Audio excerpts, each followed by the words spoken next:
Put your money where your mouth is. Put your money where your mouth is.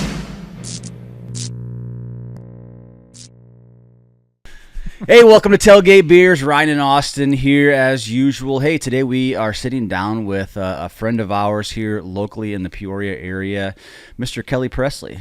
Kelly is with Presley Outdoors, which is a very friendly business here in the Peoria, Bartonville, Illinois area that has graciously been involved with the podcast, with cruisins, Tailgate and Tall Boys, and everything else. So, Kelly, welcome. Thank you. Glad to be here. So tell us about what your involvement within Presley Outdoors is. How many hats do I wear? Yeah, how many hats? Currently all of them. As I was saying earlier, we've been in business for 79 years. So my grandfather started Presley Southside Worm Ranch, 1946, and ran it, and he had 9 kids. And 9 kids picked worms, went out and got minnows, got shiners, got crawdads, did all the work for the business. They all got older. Everybody started splitting off and going their own ways as they're still working at the store. And then my dad was, I would say, more involved than the others, or stayed more involved than the others anyways.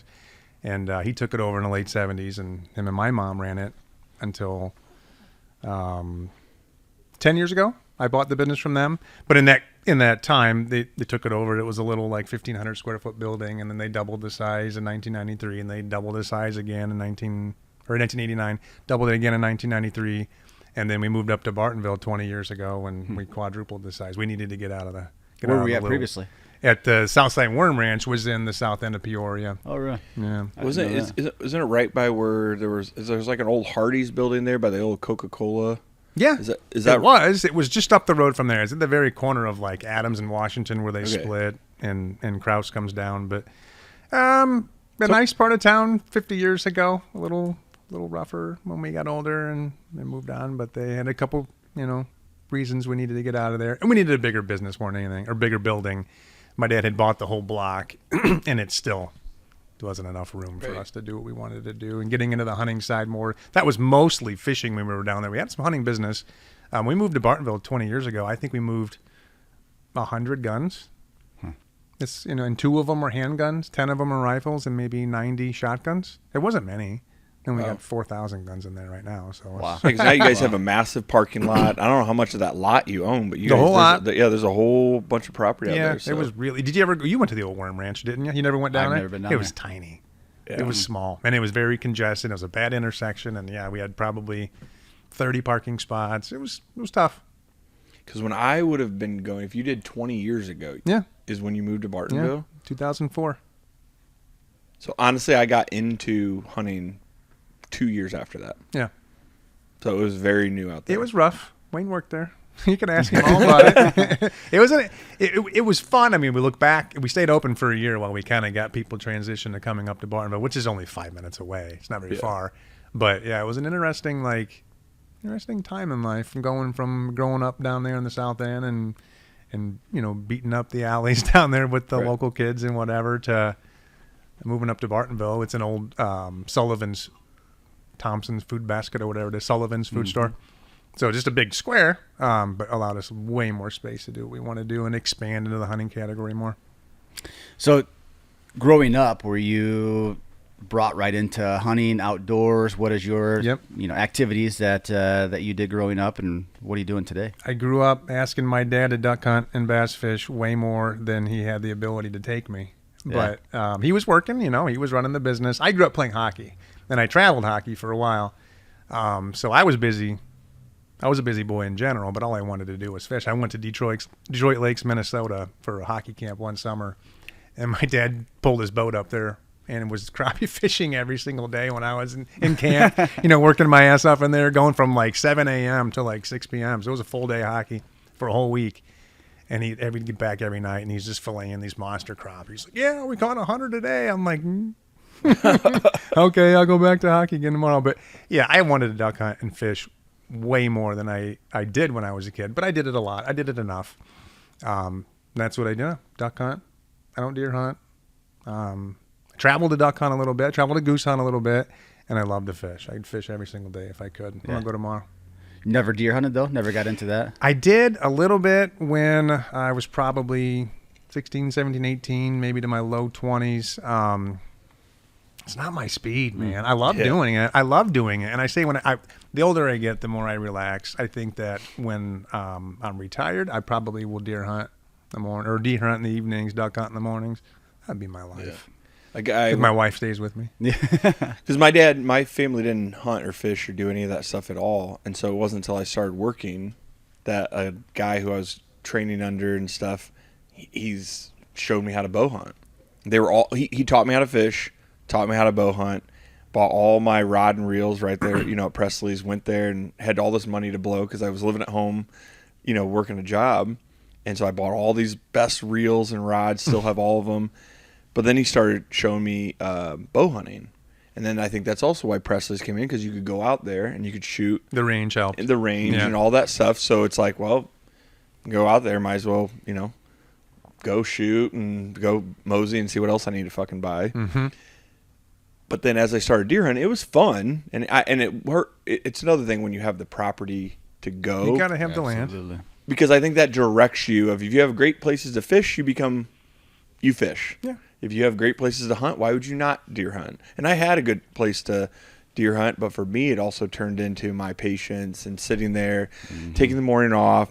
And then even as you're doing this, you're going, even if I kill it, I don't even know if That's when the work starts. If I see a deer right now, Yeah. I'm going, man, I got all this shit to do when I get done. I got to go grab this thing. But when you're duck hunting or fishing, you can have that stuff cleaned, done, and off. Yeah. And I think that's what directed me to duck, because once I started duck and goose hunting, I'm like, I'm sold. Yeah. The social aspect. There's more of action. It, There's more the social. action. Yeah, I'd go in a tree and I'd be like same as you. I would sit there and be like, all right, I could be at work doing this, or I could be at home doing that, or I could be at times I could be duck hunting this morning. Why the hell did I go deer hunting when it's windy? I should be in the duck blind. Yeah. And I'm whatever. But no, I would think way too much when I was in a deer stand by myself. So For sure. yeah, I think I'll do it when I retire. Yeah. And it's an adrenaline rush, like nothing cool. else. It's fun. Absolutely. It's I grew up deer hunting.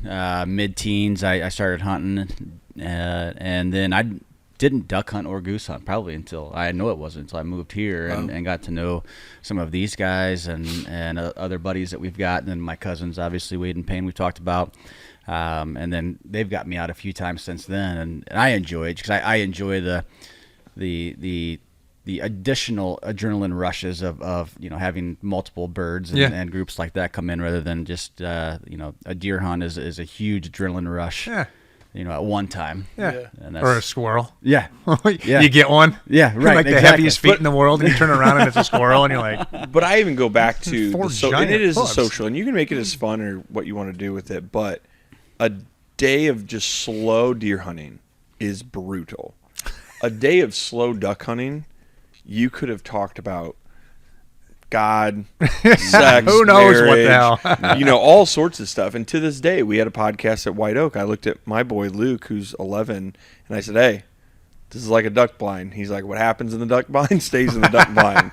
But the thing is that at such a young age, you're like, I started hunting with a guy who was in his upper 70s, and again, all the things that he would talk about were so crazy. All the good old days. Just good old days. Or again, talk about Can't imagine. his marriage, to talking about Yeah. the way they used to party and what he used to do back in the days, to his first card. So a completely dead day, a wasted day of duck hunting was so much bonding and a fun time. To me, it's not. Yeah, unless I got something crazy going at work and I really need to be there. But no, I can sit in duck blind. Something, I don't know why. I can sit in duck blind all day, shoot two, or shoot none, versus a deer hunt. Yeah, I don't know. It's just not my speed. But I got friends that would much rather be in a deer stand for 30 days straight. Just go during the rut.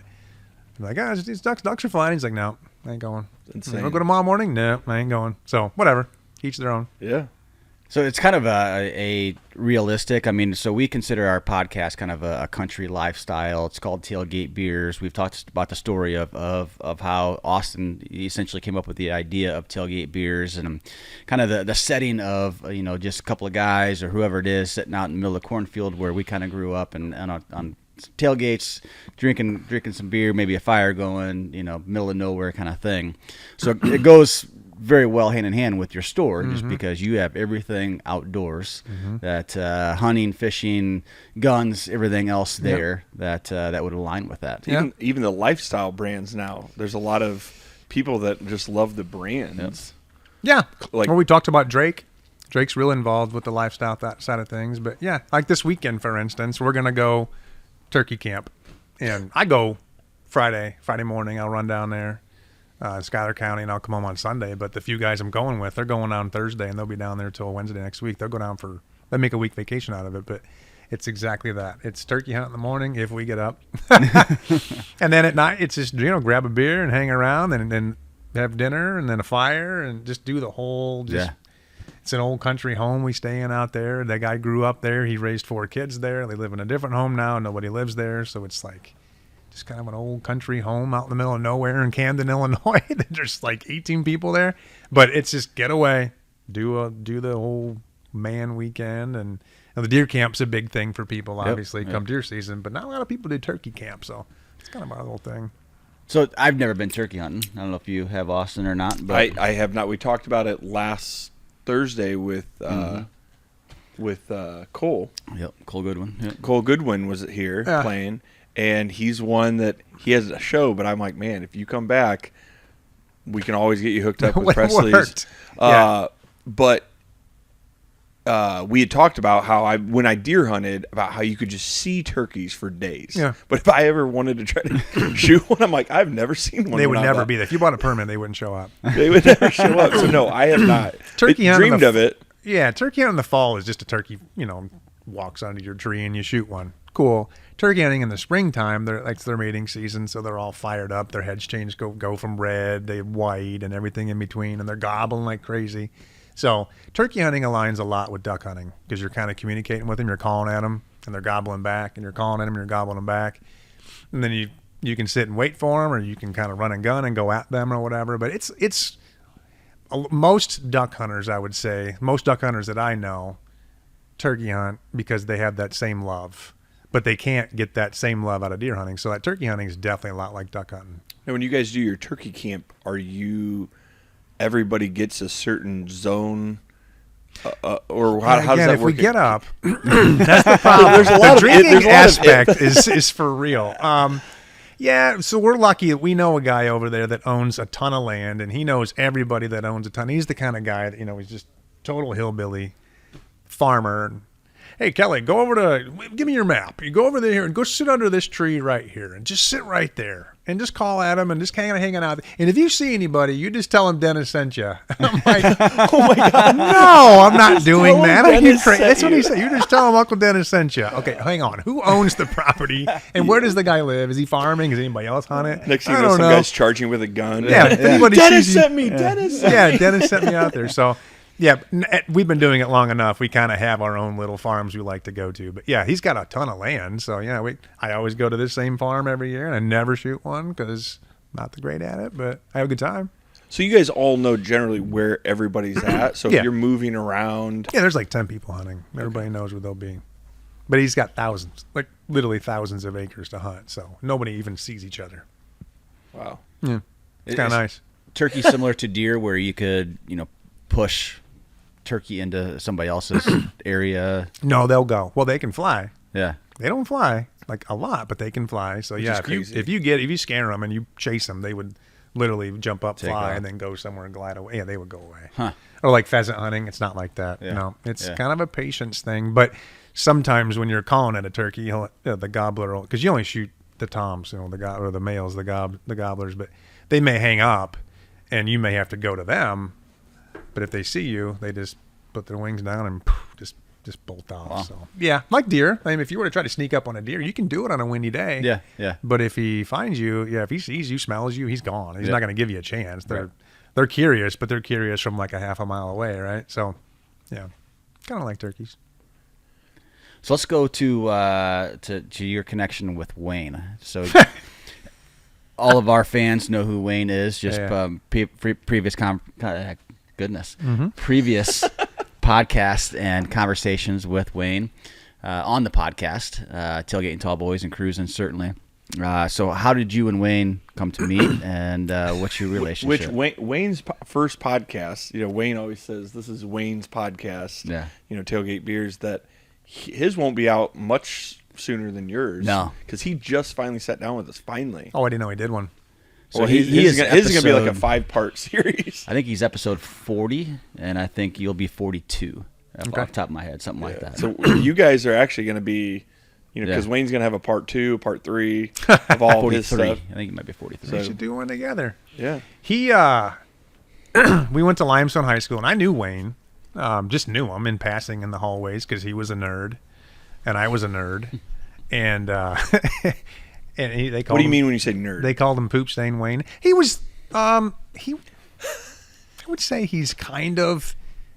He was just that guy. I mean, he was just totally neutral. He didn't have any real groups of people. He just kind of knew everybody and hung around everybody, kind of like me. But we were just But kind he was of a book nerd? Like no, he was a just smart a dork. kid? Oh, okay. Okay, so he was a dork. He was kind of a dork, not a nerd. Exactly. Okay. He's kind of a dork. But no, I one day. Poop Stain Wayne. You got to jump back to that one. I'll never forget the exact moment that I fell in love with that dude. If you remember this story, Wayne. Wayne is in the room, by the way. Yeah. he just brought up your nickname, Poop Stain Wayne. He had an old truck, a 68 Chevy, right? Yep. 68 Chevy that was baby blue and primer gray. And he pulled. For whatever reason, me and somebody were walking out of Kroger's in Bartonville, and Wayne pulled up in his truck and reached over to the passenger door, flew it open, and said, "What are you guys doing tonight? You want to come hang out?" And he had a 6-pack of Budweiser sitting on the seat. We were 21, but 16. And I'm like, "Sure, yeah, why not?" So we hop in with him, and he's like, "This truck just was faster than hell," and drove off that night. That was kind of the day we kind of fell in love, to be honest.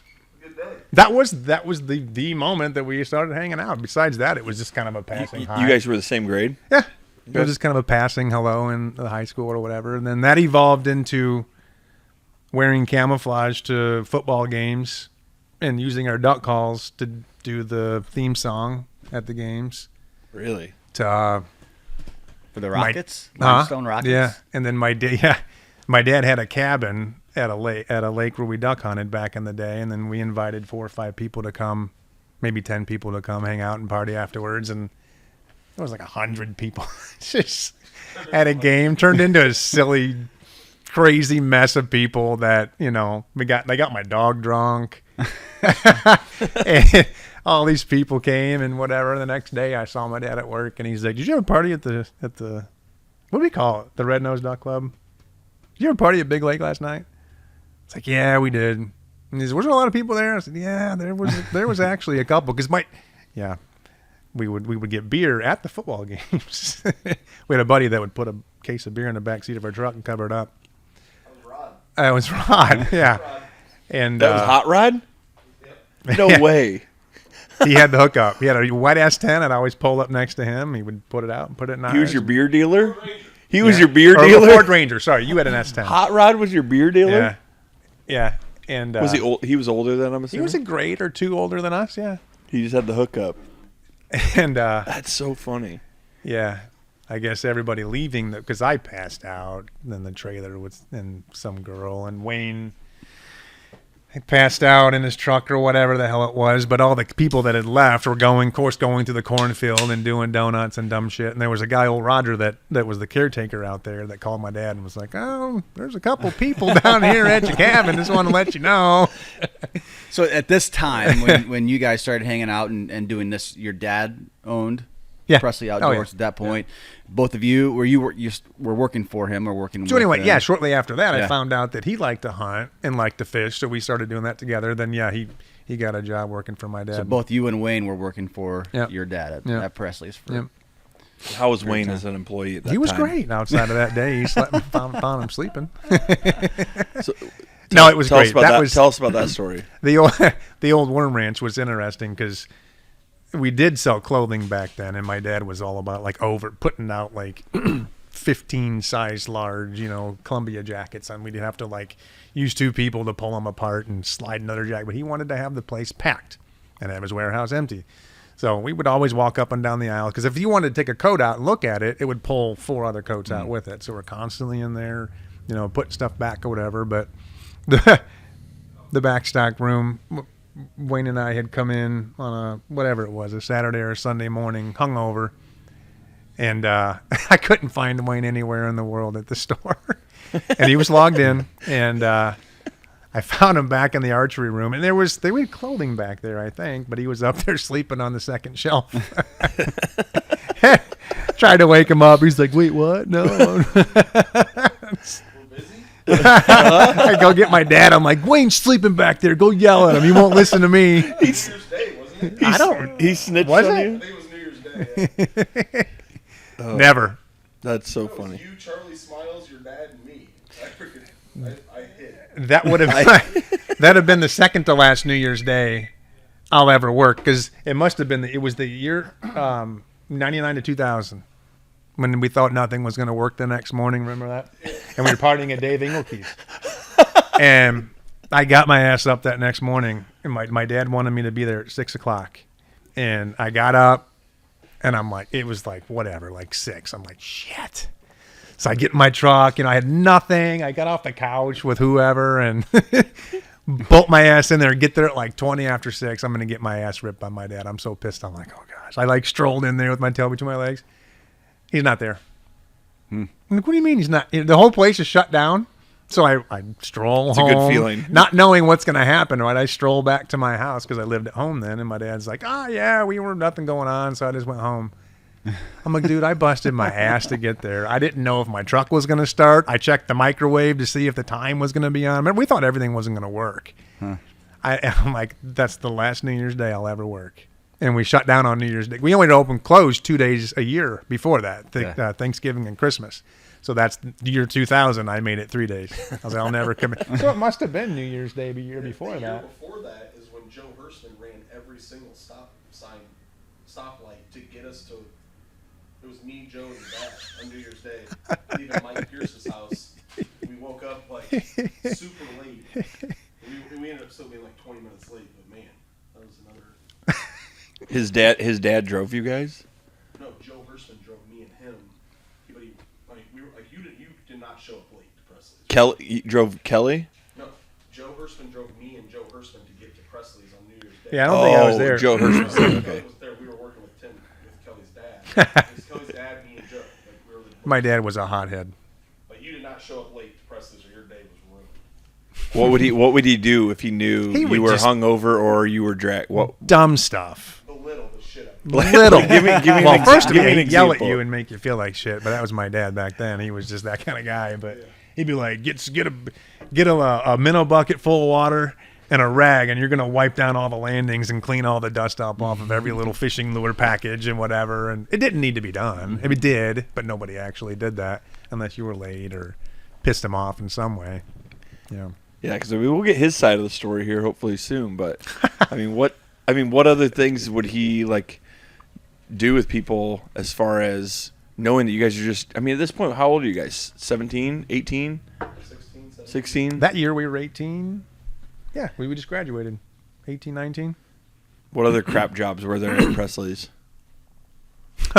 Clean the parking lot. If there was nothing going on, you'd go outside and clean cigarette butts out of the parking lot. And being in the South End, there was always cigarette butts and, beer bottles and whatever else laying around. Say But organizing the Rocky Boot warehouse.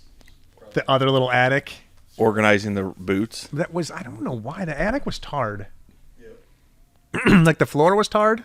Or maybe the ceiling was, I don't know, whatever. That thing was nasty up there. You go up there when it's hot out, and it was in an attic, and it was dark, and it was tarred, so your feet would stick. 160 degrees. It was so damn hot up there. And that's where he would put boot back stock. I don't understood why he did that, but he did what he had to do back then. He didn't have much space. Yeah.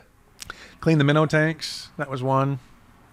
You have to drain them, get in, scrub them down with everything, hose them down.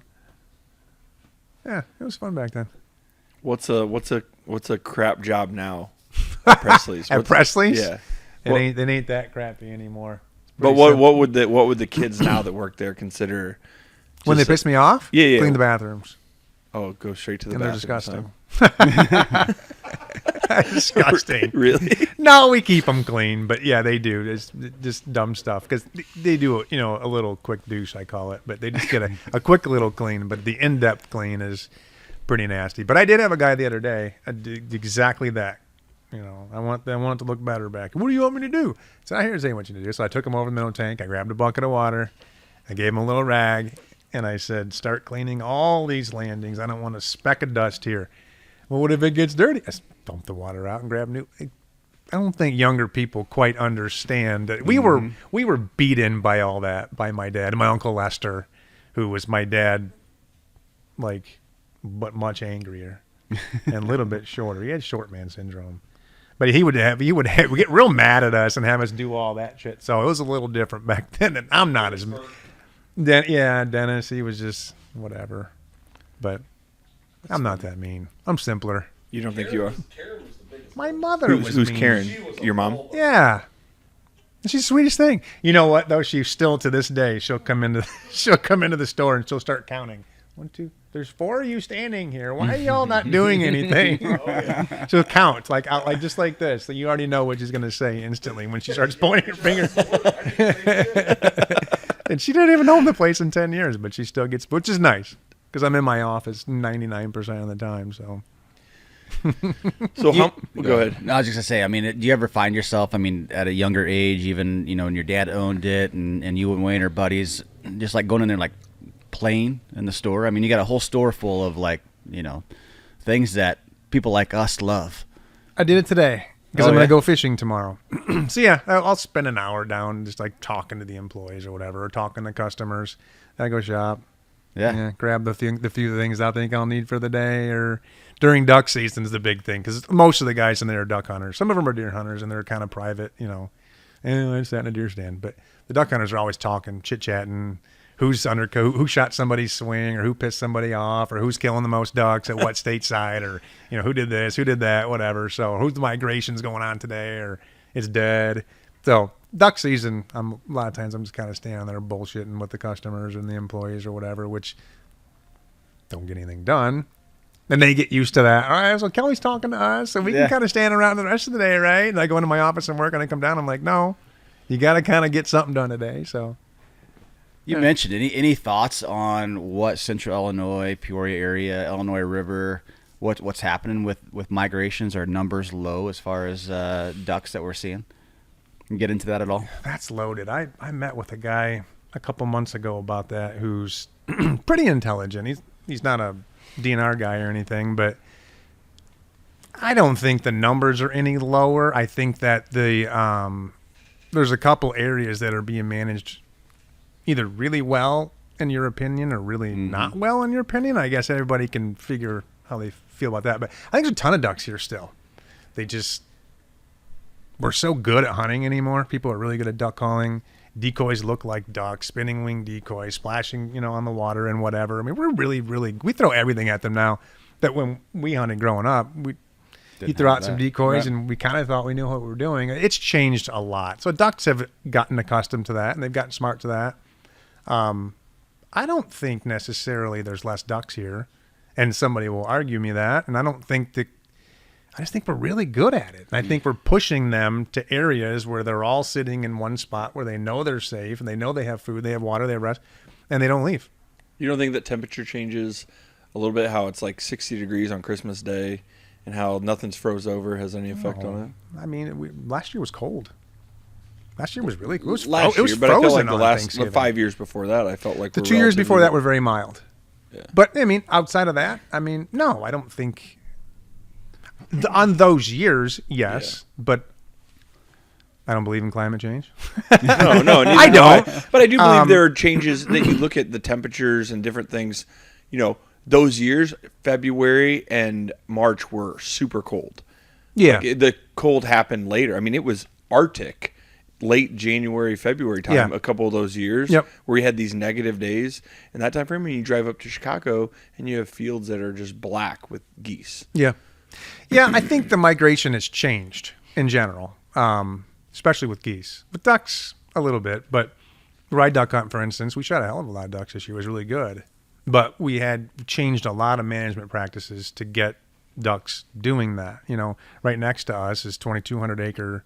You're familiar with them, in between the rice ponds. They only got 15 guys that hunt there. Yeah. They got 2,200 acres to hunt. So when they're not hunting, what are the ducks doing? Sitting there. Yeah. So everybody that hunts around there are complaining there's no ducks. Go in there and look. There's tons of ducks in there. It's just that one guy keeps buying all that land around there.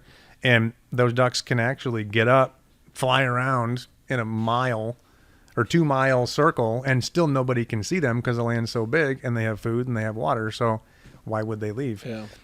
There's some other refuges around town that south of Peoria and a couple north of Peoria that I kind of am an advocate for. Maybe we should hunt them once a week just to kind of stir the things up a little bit. But if you open it all up to everybody, the ducks are just going to fly right through. They'll never stay here. They'll just migrate right through. And people in Arkansas complain they don't have ducks anymore. When our duck season was over, there was some here, like there is any year. There's some mallards, but there's no teal, there's no shovelers, there's no widgeon, there's no pintails, there's no this, there's no that. They're all south. Arkansas says, we don't have them here. Where are they? Right. They didn't disappear. They didn't go out into the Gulf of America. Right.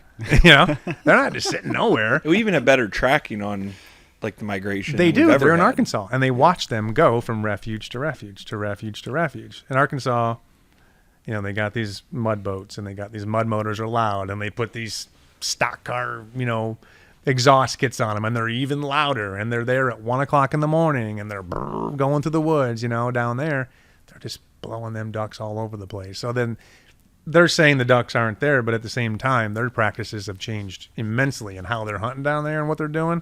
They're just pushing them all out. So you got guys that are reverting back to the old ways, which is kind of what my duck club's doing, and the clubs around. There's some other clubs down the river too that are going to more quiet, getting rid of the boats, getting rid of the Rangers and four-wheelers and all that stuff. And they're trying to go to a more quiet, silent way going in. We're only hunting 4 days a week in our club instead of 5 or 6 like other clubs are doing. And, just things like that I've improved our hunting. But What's the craziest or funniest ducks hunting story you have that you can share? Because I have a buddy, for example, who's, again, much older. He's in his 70s, and he talks about when his dad took him to one of those clubs you're talking about way back in the day. Guys come down from Chicago, all this stuff. And next thing you know, he's got a guy, bringing in, a stripper from the first Playboy I ever looked at? Yeah. Like shit like that. But, just those my dad took funny me stories. to Dick Dempsey's, and he was this guy was a little Irishman, had like 20 DUIs, or I don't even know how. He had a seat on the Chicago Board of Trade. He was one of those guys, and he was from Chicago area, and he had a duck club down just north of up there between Spring Bay and Lake, and my dad took me up there hunting. I was little. I was probably like 10, 12 years old. I didn't know. I was probably 10 years old. And we had shot some ducks in the morning, and we came back in to have something to drink for them, eat for me, and go back out. And I was this far from my dad and Dick. They were talking at a table when I had this Playboy. I was like, oh, my God. So I grabbed it, and I was sitting there like here kind of looking at it, like low. And I kept looking at them, and I'm like, they don't even know I'm looking at this fucking Playboy, dude. I'm kind of holding it down because pitching a tent, of course. I was 10 years old, and I keep looking at them. And I remember we went back out. We shot a limit of ducks that day. But I'm like, dude, that's the first Playboy. Because I heard about it from my kite older cousins, Craig and Jeff, that had talked to me about Playboy, and I didn't know what Playboy was. Yeah. Now I do. Sitting at this duck shack. Maybe not my best duck hunting story, but... Oh, that's a interesting that's a duck moment growing up when I was a kid. No, that's a good one. The one that he also told, which is more not so much funny, but in order to learn gun safety, he had to go out and do all the things. Pick up the ducks, go get this, go run and do this. Pretty much he was the camp bitch of doing everything because he's however old. And then he would go back in to hunt, he would essentially pretend the entire time as if his gun was loaded for like the whole season. Yeah. Raise it, do all the things. But not actually shoot. Because you're a kid. But then finally, once he had done all the work and he had gone through the motions, he essentially got his first shells and said, hey, today is live. I did that for my son when he That was is little. pretty cool. He had one shell for a whole season, I think when he was 10 or 11 years old. And the next season, I let him shoot 2. And then in the third season, he hunted, I let him have 3. When I was a kid, my dad didn't have a dog. He had a dog when I was older, but when I was a kid, he didn't have a dog. You were the dog. It was kind of me. I had a size 12 chest waders that he gave me out of the attic we talked about up there, and they probably leaked. I still, to this day, wear a 10.5. I had size 12 when I was 11 years old. So I would tromp, my feet coming out. I'd tromp and get everything. But when I was hunting, I would think I was 10 or 11 years old. I had a Remington 1120 gauge that did not have like your typical rubber buttstock on it. It just had a plastic like stock piece on it. And I was on a cinder block, and I went to set the gun down, and I didn't set it on the block. I let it hit the floor. I dropped it accidentally, and my dad said, "You do that again," blah, blah, blah. So I did it again. I dropped it, and I cracked. I didn't go off or anything, but I cracked the wood stock. And he took the gun from me that day, and that whole season, he gave me a pellet gun and said, "This is your gun for the rest of the season." Wow. I couldn't go duck hunting anymore. And he made me take the hunter safety course again, which I'd already taken once, which is terrible. Yeah. I passed it. So I had to go through and do it again. Yeah. Wow. That wasn't any fun. It teaches you a lot of life lessons. Oh, I absolutely. love it for my kid. Yeah, it's a great When you thing. go, But yeah. So I've got a question I want to ask. And it's not a loaded question by any means, but today's youth, right? How do we continue, or how do we improve? How do we give access, whatever it is, to today's youth to get them off of the Xboxes, the PlayStations, the video games, the telephones, whatever it is, to get them to want to be out there doing the hunting, like it sounds like all of us did at a fairly early age. Yeah, it's a different world, I mean, kids, when my son was little, he came with me. He started coming with me when he was 4 years old, when I knew he was old enough to go outside and not complain too much. And he didn't push it. Like if he was out there for a couple hours, he didn't time to go. Okay, let's go home. I would not allow electronics. And realistically, when he was little, electronics were just in their infancy then. Like the iPhone came out, 20 years ago? Mm-hmm. And he's 21. So it was all pretty new back then. Apps were new, but move forward to my daughter, who duck hunted for the first time. She's dove hunted a few times, and it's nice. But duck hunted for the first time this year at 8 years old, and she's like, "Can I bring my iPad?" I'm like, "No. No Don't bring devices. your iPad." She wanted to bring books.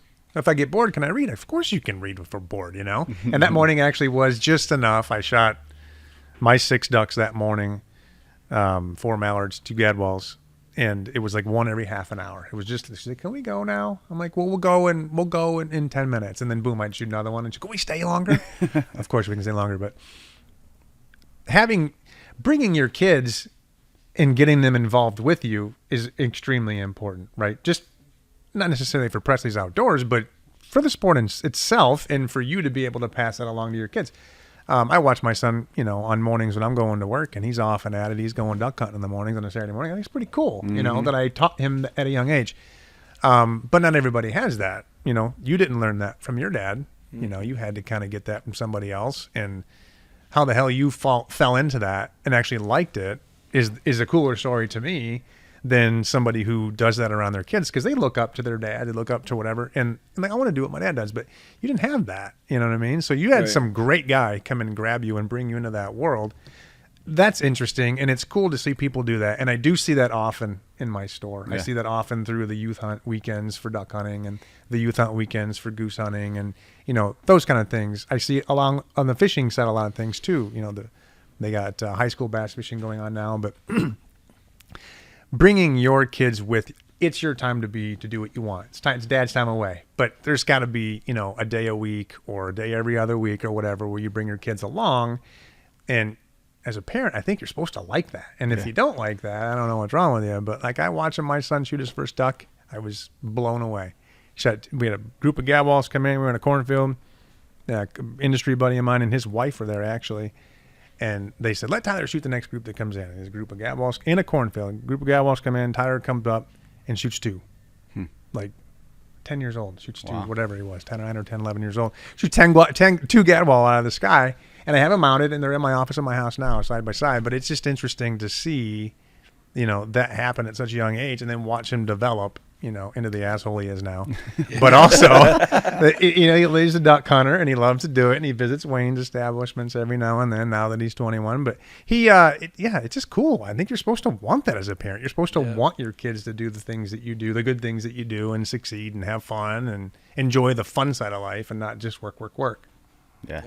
It's tough. Also, going even to my side, it's tough being, 17, 18, and you have somebody showing you, but now you have to go into these. It's a little nerve wracking. Like, exactly what you're talking about. You go into your store.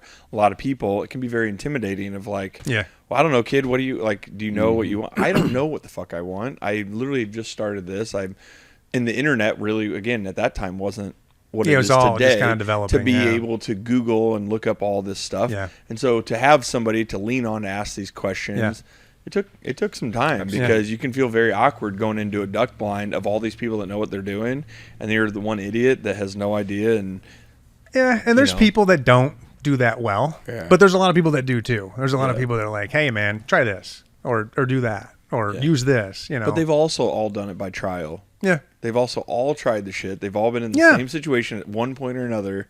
They've all felt like a moron or tried something that didn't work. Or when growing up, when Wayne and I were just in high school and out of high school, we hunted with a guy that had a decent hunting spot, and he would invite Wayne, and then Wayne brought me involved, and then he would invite us, and we would pretty much anytime just call him and say, "Well, can we come tomorrow?" Yeah, let's go. And we had a couple guys like that actually, and they had their own kids that would hunt, but he would take us all the time, and we were willing to do all the work, which I'm sure was a ton of it for him. And one guy's passed away now, I can think of. The other guy I can think of. I don't hunt with him anymore. But they didn't have to do that. And they were cool. They weren't like, what are you doing, dude? Like, what kind of gun is that? They were cool. Like, hey, let's do this or try that. Or like, you're shooting number 2s today. It's really windy. Maybe you should shoot BBs today since it's windy. Or, the one dude would always make us go up. He would have decoys on the strip mine on the water. And then he got his blind in the bank. And then up above in a cornfield, he had a bunch of big feet goose decoys up there.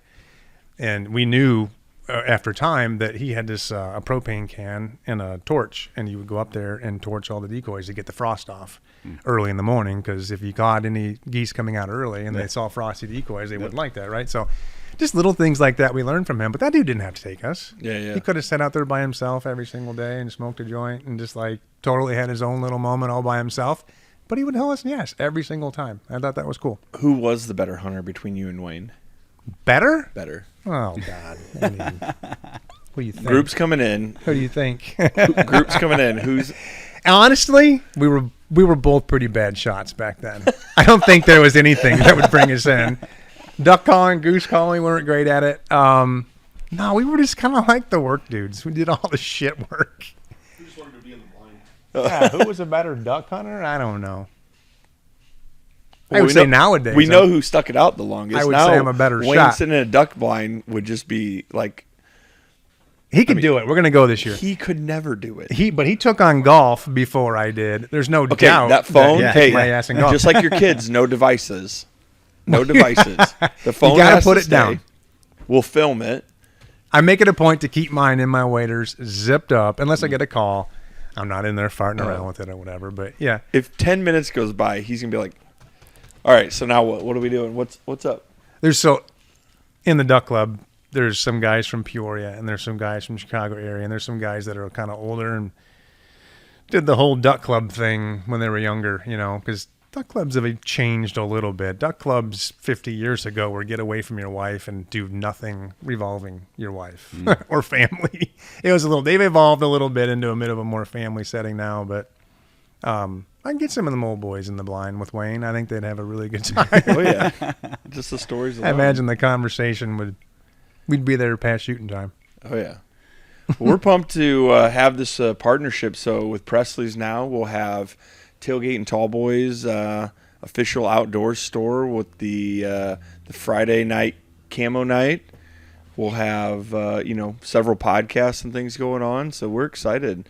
Do our first maybe tailgate podcast, maybe in the store. Ryan's got some ideas. I know I've got some ideas. Yeah. Camp out and wait till the store closes, and then we peek out and Interview your dad. He said that. Yeah, interview Tim on the podcast. We got to get and my dad. Yeah. maybe get some just employees. You can Just get some yeah. guys from shop. employees, just some reviews, Yeah. feedback. I am in. We talked about it. I need a couple of guns actually, because I was gonna say too, because my cousins still make fun of me when I bring out my 500 pump. That's okay. I still pump every Yeah, we shot. do a podcast There's called nothing Ryan wrong Buys a with Gun. that, dude. There's nothing wrong with that. But I'm used we'll to get it. you a new one. They offer me the automatics and semis or whatever, and I'm like, no, I like my pump. you Yeah, know? it's kind of like driving a stick and going Yeah. to an automatic truck, though. Once you get in there, you're like, why didn't I do this earlier? Yep. I'm in the market for concealed carry too. And you need so- multiple handguns, like we Yep. talked about. One just won't do it. That's true. You gotta be like Rambo. Scatter all over the house. You never know I'll be in the the store exit tomorrow. strategy of getting out of the house. Yeah. But Oh, yeah. no, we're pumped. So I mean, I think Thank there's you. so many different things that we're gonna do. So this is kind of part one of several, and we appreciate you sitting down. Hopefully, it wasn't too bad. No, it's great. Thanks, man. Then, it was easy. In one of the next ones, we'll get more into the music side of Yeah, there you go. what we've. Because we always try to, no matter where anybody comes from, loop it all back into music as well. Of just what kind of your music taste is and what you I was grew a up listening big country to. fan. In grade school. Loved country music. Like, goodness, the Neil McCoy, the stuff that was cool back then. And as country music evolved, and I got into high school, I met some friends that were more into rock, and I got into rock. And now I find in whatever everything was going on, but the early 2000s were a good time for music, no matter what you were doing. But yeah, I find myself evolving more back into just a more relaxed country music kind of thing. So I'm Yeah. excited to be a part of it. We'll Thanks. touch on all that. So yeah. Cheers. Anyway, so cheers. Thanks for being on. Cheers. Thank you. Thank you.